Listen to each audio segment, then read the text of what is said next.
In Dartmouth in the UK, technicians are working on a sort of aquatic bicycle pump, which could be the future of renewable energy. In tests, the Sea Razor has produced enough energy to power a large lamp.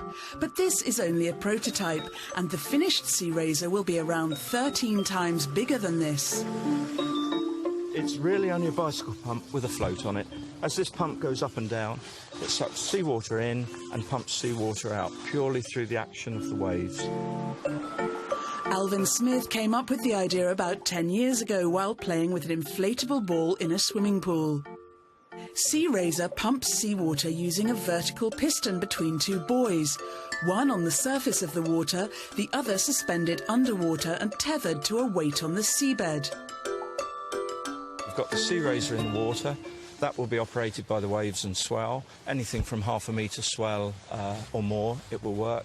You pump it to a tank or a reservoir, and then you can hydro on demand electricity through your turbine. As the ocean swell moves the buoys up and down, the piston works like a pump, sending seawater through a pipe to an onshore turbine to produce electricity, or to a coastal storage reservoir.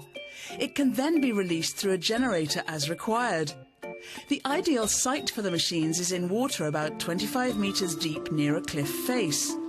With Sea Razor, low-carbon energy can be stored in reservoirs on land and then released when needed, unlike energy from many renewable sources which is only available intermittently. With rare lithium used in most batteries becoming scarce, scientists are looking into sodium, which is abundant and can service large power facilities at a lower cost. The problem with sodium is that it explodes when exposed to water. Sodium ions in a battery also tend to stick to the anode, building up into a solid electrolyte interface that can grow too large and hamper charging ability. To make sodium functional, Purdue University scientists use ultrasonic dispersion to melt it into a purple liquid. Once cooled into a powder, it is suspended in hexane for even particle distribution. A few drops of the suspension liquid on cathode or anode electrodes allows a sodium-ion battery to function with more stability and at a higher capacity.